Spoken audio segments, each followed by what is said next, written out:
L'infini. L'infini. L'infini. L'infini. L'infini. Sur l'infini. L'infini. L'infini. Ça commence à en faire pas mal des vidéos sur YouTube qui parlent de ça. On vous répète sans arrêt que l'infini c'est absurdément grand, et c'est vrai, ça l'est. Du coup, on a tendance à penser que l'infini c'est pas plus compliqué que ça. Pourtant, il y a 99% de chances que tu te sois jamais demandé comment c'est possible que certains infinis soient plus grands que d'autres. Est-ce que l'infini plus 1 ça fait vraiment l'infini? Et pourquoi un concept à la base très simple comme l'infini est aujourd'hui la cause de presque tous les problèmes mathématiques encore irrésolus à ce jour? Ouais, clairement, l'infini c'est bien plus complexe que ce qu'on pourrait penser à première vue. Car même s'il peut paraître simple en apparence, l'infini cache en vérité son lot d'incohérences et de mystères qui en arrivent même parfois à défier la logique humaine en arrivant à rendre des concepts à la base très simples plus complexes que jamais. Alors aujourd'hui, il est temps de briser la barrière qui sépare notre monde du concept mystique et presque irréel qu'est l'infini. Pour rester dans le monde de l'irréel, imaginez que vous voulez gagner au loto. Vous achetez donc un ticket de loto sans savoir que ce loto est un petit peu spécial puisqu'une infinité de candidats y participent. Si chaque candidat n'a acheté qu'un seul ticket, vous aurez une chance de gagner contre l'infinité des candidats, soit donc une chance sur l'infini de gagner.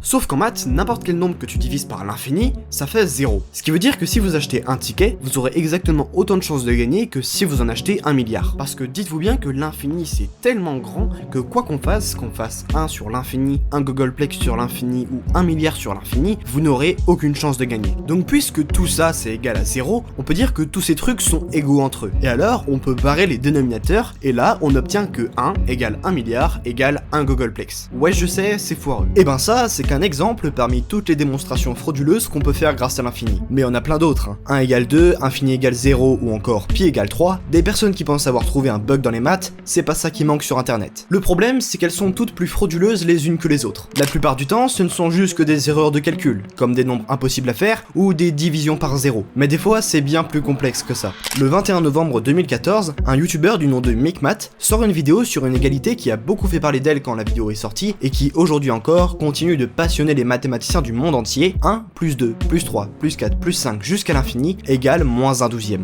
Bon, là tu te dis sûrement que comme pour mes exemples d'avant, ça aussi c'est faux, car évidemment que 1 plus 2 plus 3 plus 4 jusqu'à l'infini, ça fait l'infini et pas moins 1/12e. Eh ben non. Un élément qui a beaucoup ajouté de crédibilité à cette égalité, c'est qu'elle est étroitement liée à l'hypothèse de Riemann, l'un des 7 fameux problèmes du millénaire qui offre une récompense de 1 million de dollars à qui trouverait leur solution. J'en ferai sûrement une vidéo un jour car c'est super intéressant et que c'est sûrement la chose qui m'a fait le plus aimer les maths, donc dis-moi en commentaire si ça t'intéresserait et abonne-toi pour pas manquer ça. Ce résultat, je sais qu'il peut paraître vraiment bizarre, et s'il est vrai, tu te demandes peut-être pourquoi je te parle de ça. Ben c'est parce que le plus dingue, c'est que c'est pas le résultat qui est faux, mais c'est la manière dont l'a obtenu MicMath dans sa vidéo qui, elle, est totalement frauduleuse. Et ça pour une raison très simple, la commutativité. En fait, normalement, quand tu fais une addition, tu peux changer l'ordre des nombres. T'auras le même résultat. Si tu commences à vouloir faire une addition avec 3 nombres, déjà là ça se complique, parce que l'addition à la base, c'est un nombre plus un autre. C'est 2 nombres, pas 3. Du coup, tu vas devoir commencer par additionner les 2 premiers nombres, puis additionner le résultat avec le nombre qui reste. Mais bon, ça notre cerveau s'en fout, et fait quand même le calcul automatiquement, sans réfléchir à comment il procède. Mais quand on a une addition infinie, les choses se compliquent vraiment, parce que le résultat de l'addition peut changer. En fait, il n'y a pas une seule bonne manière d'additionner les nombres. Quand on a une addition infinie comme ici, évidemment qu'on sait qu'en vrai, ça fait l'infini. Je veux dire, dans aucun monde, ajouter des nombres entiers et positifs en plus, ça donne un nombre négatif. Donc le débat semblait clos, jusqu'à ce qu'en 1911, un certain Ramanujan fasse une découverte sensationnelle. Vous vous rappelez quand j'ai dit qu'il n'existe pas une seule bonne manière d'additionner les nombres à l'infini? Et ben Ramanujan, il va justement inventer une méthode pour additionner les nombres, la sommation de Ramanujan. Et avec sa méthode, il va en arriver à obtenir que cette somme vaudrait en fait moins 1/12e. Et au moment où dans sa vidéo MicMath obtient ce même résultat, même si son raisonnement lui impliquait des trucs vraiment faux, il s'est pas posé plus de questions que ça. Il est juste resté sur son résultat parce que c'était déjà bien connu grâce à Ramanujan avant sa vidéo que cette somme serait en fait égale à moins 1/12e. En fait, c'était le résultat auquel il s'attendait depuis le début. Le problème, c'est que lui, son raisonnement pour arriver à moins 1/12e, il est pas impeccable comme celui de Ramanujan. En fait, les problèmes de la démonstration de MicMath sont dus à des trucs très complexes que je suis même pas capable de vous expliquer et qui découlent plus généralement d'une mauvaise utilisation de l'infini. Bah ouais, quand on veut être rigoureux en maths, vaut mieux éviter d'écrire 3 petits points et réécrire ça correctement avec le symbole sigma pour les connaisseurs. Mais après tout, est-ce qu'on s'en foutrait pas un peu au final de la méthode tant qu'on arrive au bon résultat? Bah pas vraiment. Imagine, t'es en cours et tu regardes sur ton voisin pour connaître la solution de l'équation à résoudre. Mais t'as pas regardé comment il est arrivé à ce résultat, donc tu sais pas l'expliquer au professeur. Ben là c'est un peu pareil, le résultat c'est bien, mais si pour l'avoir tu fais n'importe quoi, ça perd toute sa crédibilité. Parce que le problème c'est que Micmac, même s'il a trouvé le bon résultat, c'est juste une coïncidence. Parce qu'avec exactement le même genre de manipulation interdite que Micmac dans sa vidéo, on peut réussir à obtenir moins un huitième à la place de moins un douzième. Même plus fort que ça, Riemann lui-même a démontré dans son théorème de réarrangement que pour un certain type d'addition infinie, on peut obtenir le résultat qu'on veut, en fonction de comment on arrange les nombres. Donc de manière générale, faut faire très attention quand on manipule l'infini à pas faire n'importe quoi. Quoi qu'il en soit, après vous êtes fait arnaquer en achetant un ticket de loto alors que vous n'aviez aucune chance de gagner, vous décidez de vous rendre dans un hôtel pour y passer la nuit, l'hôtel Hilbert. Vous arrivez dans cet hôtel ô combien surprenant puisque vous le voyez venir, il comporte une infinité de chambres, et toutes sont occupées. Mais naïf comme vous êtes, vous vous rendez quand même à la réception de l'hôtel pour voir si vous pouvez obtenir une chambre. Ouais, moi je me demande quand même s'il est pas un peu con.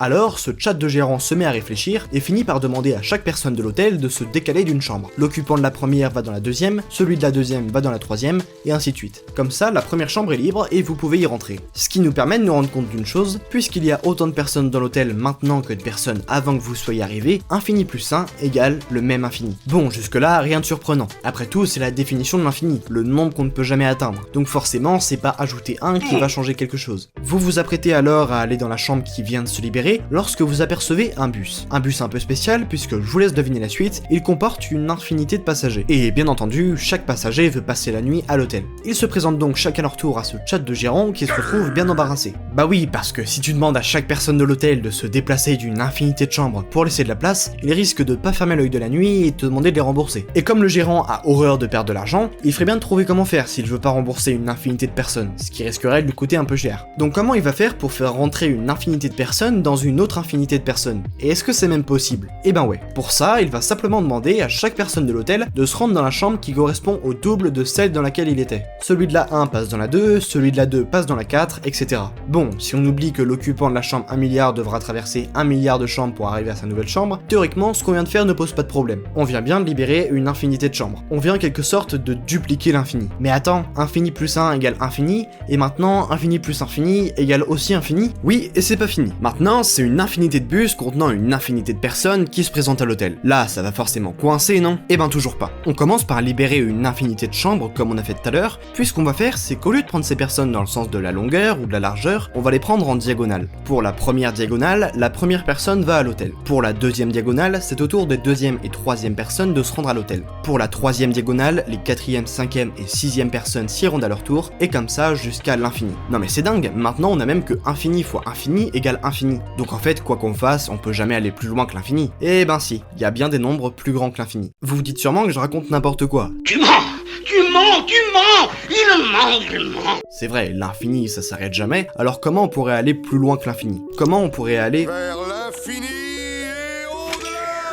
En fait, c'est pas vraiment une question d'aller plus loin. Pour le comprendre, laissez-moi vous introduire autre chose, les ensembles. Tu sais peut-être déjà ce qu'est un ensemble, sinon c'est pas bien compliqué. En gros, un ensemble, c'est un paquet. Ça peut être un paquet de plein de trucs, et ça peut être un paquet de nombres. Vous avez tous déjà essayé de compter le plus loin que vous pouviez quand vous étiez petit. D'abord 0, 1, 2, 3, 4... Bon, évidemment, vous vous êtes lassé parce que vous avez compris qu'il y avait jamais de fin, puisqu'il y a une infinité de nombres. Ces nombres, de 0 jusqu'à l'infini, on les appelle les nombres naturels. Et l'ensemble qui contient tous ces nombres, qu'on appelle n pour naturel, c'est donc un ensemble infini. Maintenant, prenons le même ensemble n, mais en y ajoutant les nombres négatifs. C'est-à-dire qu'on va de 0 à l'infini, mais aussi de 0 à moins l'infini, vers les négatifs. Encore une fois, il y a une infinité de nombres, mais est-ce qu'il y en a quand même plus que dans l'ensemble n? Eh ben non. Bah oui, logique, c'est comme pour l'hôtel de tout à l'heure. L'infini, c'est l'infini, on l'a compris. À ta place, j'en serais pas aussi sûr. Prenons un troisième et dernier ensemble, l'ensemble des nombres réels. L'ensemble des nombres réels, c'est comme l'ensemble des nombres naturels, mais sauf qu'on ajoute les nombres à virgule. Bah et alors, ça change rien, ça reste infini. Justement non, c'est là que ça se complique. C'est l'infini, on est d'accord là-dessus, mais c'est un infini qui est cette fois bien plus grand que celui des nombres naturels. Comment ça se fait? Pour le comprendre, faut déjà comprendre ce que ça veut dire qu'un ensemble est plus grand qu'un autre. Parce que si t'as deux ensembles finis, avec par exemple le premier qui contient les nombres 2, 7, 12 et le deuxième qui contient juste le nombre 3, tu sais directement lequel est plus grand que l'autre. Mais quand on a des ensembles infinis, on sait pas comment faire directement pour comparer les infinis. Et la méthode pour savoir si deux ensembles contiennent autant de nombres, c'est ce qu'on appelle la bijection. On commence par relier chaque nombre d'un ensemble vers l'autre, et si chaque nombre du premier ensemble a un autre nombre qui lui correspond dans le deuxième, alors les deux ensembles sont sont de même taille puisqu'ils contiennent autant d'éléments. On dit que leurs cardinaux sont égaux. Et c'est de cette méthode dont on va se servir pour comprendre pourquoi l'infini des nombres réels est plus grand que celui des nombres naturels. Cette démonstration, elle a été découverte en 1891 par le mathématicien George Cantor, qui est un petit peu le boss des ensembles de nombres. Pour ça, on imagine qu'on a une liste infinie qui comporte tous les nombres réels, et qu'on essaie chacun de les associer à un nombre naturel. Et ben, ce que Cantor va faire, c'est qu'il va prendre la diagonale de tous les nombres réels qu'on vient de noter, former un nouveau nombre à partir de cette diagonale, et ajouter 1 à chaque chiffre. Pourquoi faire, vous me direz? Parce que là, on vient de créer un nombre qui n'est pas dans la liste de départ des nombres réels qu'on avait notés. Il ne peut pas être le premier nombre de la liste, car son premier chiffre est différent. Il ne peut pas être le deuxième, car son deuxième chiffre est différent. Il ne peut pas être le 13e nombre de la liste, car son 13e chiffre est différent. Donc le nombre qu'on vient de créer n'est pas dans la liste de départ. Donc on sait qu'on ne peut pas associer chaque nombre réel à chaque nombre naturel. Si vous n'avez pas tout compris, dites-vous que ce que Cantor a démontré, c'est la même chose que si vous vouliez démontrer qu'il y a trop de points sur une droite pour pouvoir les compter. Pas parce que vous n'arriveriez pas à compter jusqu'à l'infini, mais bien parce qu'il y a plus de points sur cette droite que dans l'entièreté du système qui me sert à compter. Et donc l'ensemble des nombres réels,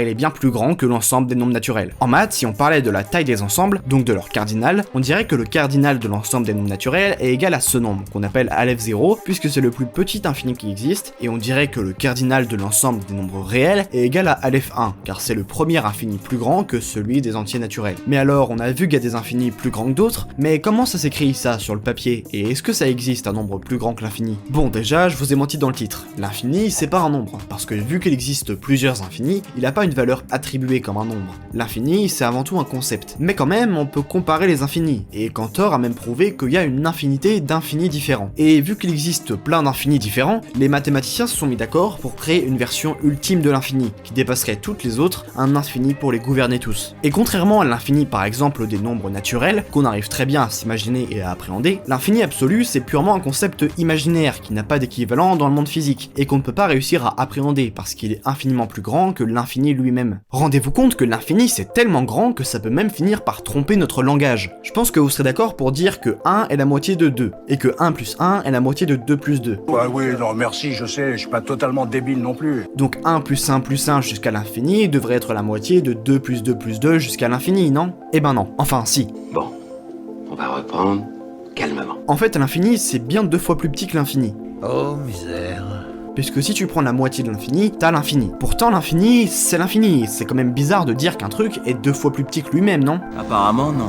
Un autre moyen de se rendre compte d'à quel point l'infini c'est gigantesque, c'est de tracer une droite. Cette droite représente la progression en pourcentage pour arriver jusqu'à l'infini, un peu comme une barre de chargement. Si vous essayez d'imaginer le plus grand nombre que vous connaissez, qu'il s'agisse d'un milliard, d'un googolplex ou du nombre de Graham, vous vous trouverez ici, à très exactement 0% de l'infini. Alors, si on divise 100% par 2, on pourrait se dire qu'on va arriver à 50%, mais si vous divisez l'infini par 2, vous aurez également l'infini, et un infini de même taille, donc pas 50%, mais bien 100%. Ce qui est assez curieux quand on y pense, puisque cette droite représente une progression, mais on a que deux possibilités, 0 ou l'infini. Donc en fait, la droite est un peu inutile, puisque le choix est binaire. Un autre truc binaire quand on parle de l'infini, et qui sont des préoccupations importantes pour les chercheurs du monde entier, c'est la distinction entre l'infiniment grand et l'infiniment petit. Quand on le dit comme ça, les gens pensent souvent à l'infiniment grand pour les galaxies et l'univers, et à l'infiniment petit pour les molécules et les atomes. Mais si on regarde ça avec un œil plus mathématique, on peut s'apercevoir que quelque chose ne va pas. Quand on parle de l'infiniment grand, mathématiquement, on parle en fait de l'infini positif, qu'on note avec un plus devant. Mais du coup, quand on parle de l'infiniment petit, on parle de l'opposé de l'infiniment grand, l'infini avec un moins devant?